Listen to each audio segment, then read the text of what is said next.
and I just got done watching 2009's Saw 6, starring Peter Outerbridge, Costas Mandylor, Mark Rolston, Tobin Bell, Betsy Russell, Shawnee Smith, the same old batch. Because guess what I'm gonna say? This, shock of shocks I know, is a continuation of the previous titles. But I have never, ever seen this movie ever before. I kind of pieced out after 5, and even 5 it took for me seeing on DVD to actually watch. So yeah, this I've never seen before, and I was a little skeptical, especially because I've just done 5 nights of watching these things back to back. But I think actually that's the best way to binge watch these, because my biggest problem with these movies are because they are so interconnected, they have all these flashbacks and sideways bits and stuff to go, this is what was happening then, this is what was happening then, and you're like trying to keep track, and they're showing you so that you're like being reminded of what it was. But at the same time, I genuinely every now and then just find myself going, wait, is this a flashback, or are we in a current time, or what? And that was fine at, say, number 2, when the whole twist was the time difference. But now I'm just like, I need to know where I am in the story. This is getting so convoluted. So basically this follows on from Scott Patterson's FBI agent Strom being murdered by not trusting Hoffman and getting squished between the 2 walls.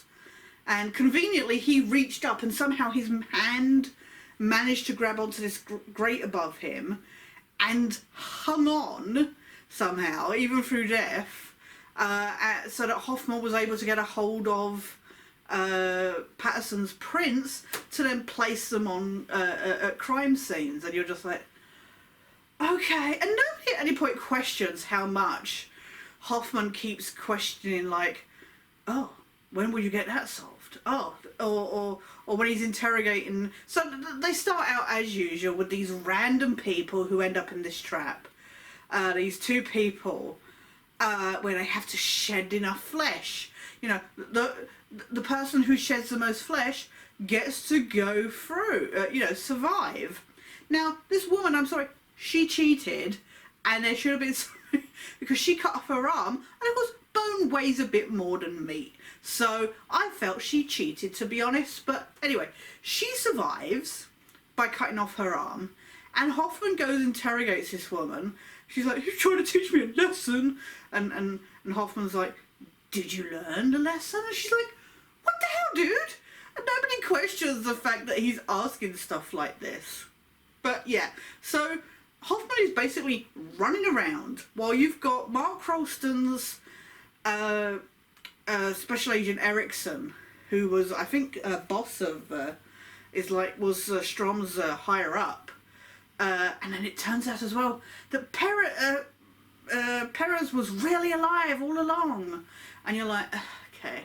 So yeah, it turns out she's alive, and she's like, I can't believe I've been partnered with Strom for 5 years. Not romantically involved, I don't think, although he was super, super beat up about her death, so maybe he had feelings for her. But, sorry, I've been watching too much X-Files lately. But anyway, so yeah, so you've got Mark Rolston's Erickson and Perez kind of trying to find out the evidence and stuff like that, and seeing if it fits with Strom or somebody else. And Hoffman's running around dealing with these people, these final games of Jigsaw.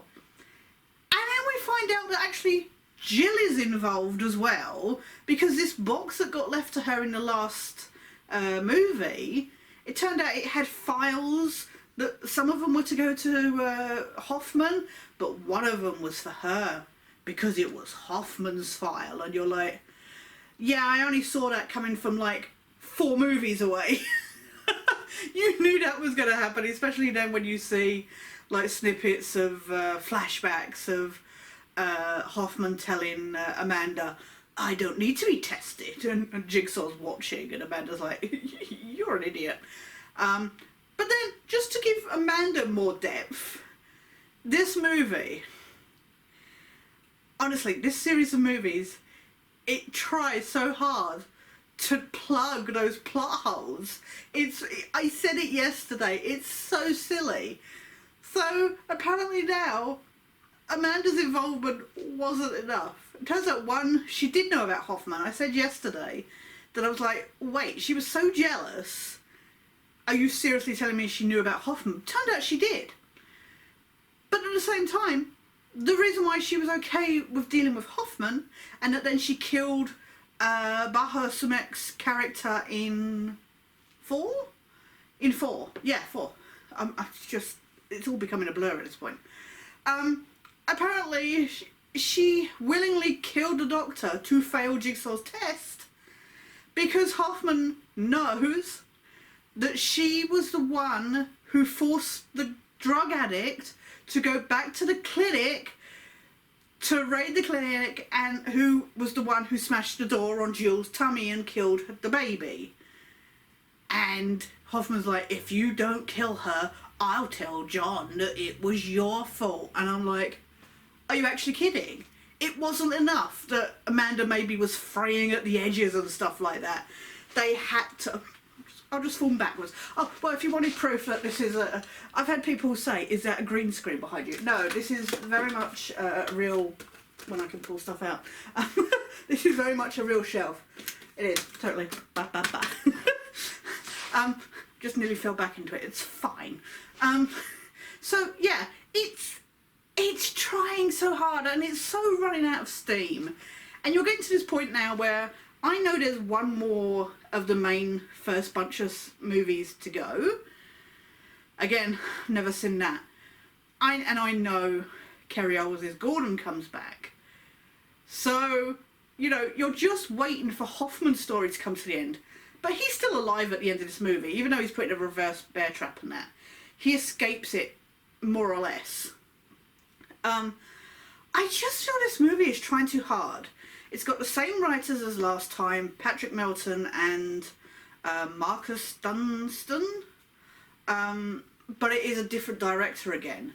And it does feel quite different. It's not got that same green filter that has kind of covered all of the previous movies. I don't know, it kind of takes away from it as a result. It doesn't feel...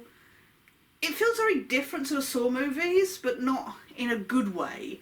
Like, I hated that continuous repetitive flashing of that. This does flashing, but it's not doing that whole fast movement as they're frantically trying to get out of the traps thing every 5 minutes. So you've got Hoffman's story where he's trying to do all this stuff with these other traps and stuff. And you're mainly following so John's last victim, the one that he couldn't be bothered to use the Billy puppet for all the videos. He actually turns up himself in a couple of the videos. So you're following Peter Outerbridge's William, who you knew from the get-go was going to get put in a game, because he's this fucking smug life insurance lawyer. He's the worst. He's such just a smarmy, slimy git. You're like, yeah, no, he's totally getting it. And he does. Surprise, surprise. We're following his story. He is the main person, and then people get put in traps to make him save them and stuff like that. But they're all from his law firm, so you're just like, whatever. But you're following him, and because it turned out that he wronged John by stopping him from being able to go abroad to maybe get treatment for his cancer. But I just, as is problem with these movies, I didn't really feel like I cared much about William, to be honest. I was just like, he was just there going from game to game with these people, and you were just getting these flashbacks of that he had this method of figuring out who was the right person to give a life insurance policy to, and all that stuff, and you're like, oh god. So I didn't really care much about him, and then you find out at the end that it's a choice between, his sister and then this family that's been left behind by somebody that he let die, essentially. And you're just like, oh, this movie, it's not the worst. I stand by 4 was still the worst, I think, out of the ones I've seen. This isn't the worst, but it's just trying. And at this point, the series is running on just vapor. It's just running on thin air. It's ridiculous on Steam, it's just so out of steam. It's ridiculous, and it's trying, and you can see it just struggling to get to that finish line, and you're just like, oh, come on, you could have just. And what makes me laugh is every time you feel like they're trying to end the series by showing all the different victims throughout all the movies, and then you're like, no, I've got another one to go. Get me through. It's exhausting. I think it's interesting taking this formula of the yearly installments to come up with a story that carries on. I am annoyed that, so we saw Julie Benz's character survive the 5-person test in the last movie, but it didn't show us what happened to the tweaker. Did he just bleed out or what? I don't know if he comes up in the next movie, but yeah, she just turned up. Didn't Erickson find her or something, I think it was? And then they just forgot about her. Now I know, obviously, getting the actors back sometimes is not always possible. But yeah, I was just like, we've been shown resolutions and all this stuff for all these other people. And again, maybe I'm just not giving it the time for the next time. But yeah, I was just like, well, wait, what happened to those two? Because we only saw, I don't remember her character's name, Julie Benz's character at the end of the last movie. So I was a bit like, okay, are we not going to get any resolution for that? It's not the worst. It's not. And I mean, again, we're 6 movies in. I guess it should be expected. But I do think I've liked that they've all been connected. But when you get to the 6th one, you can really feel it struggling. And it really shows the difference between, say, Darth Sidious commented and said they're rewatching Friday the 13th. And hope you enjoy your rewatch, Darth Sidious.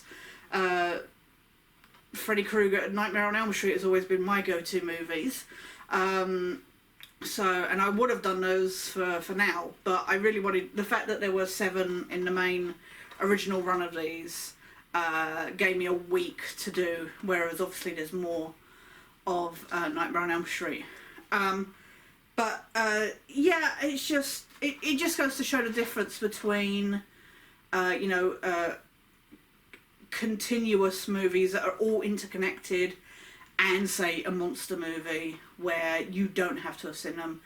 And yeah, you'll have bad ones and good ones, but normally they're their own entities.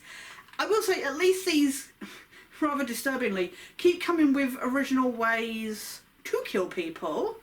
Again, the engineering that goes on here, I don't know how anybody does this, especially now Hoffman.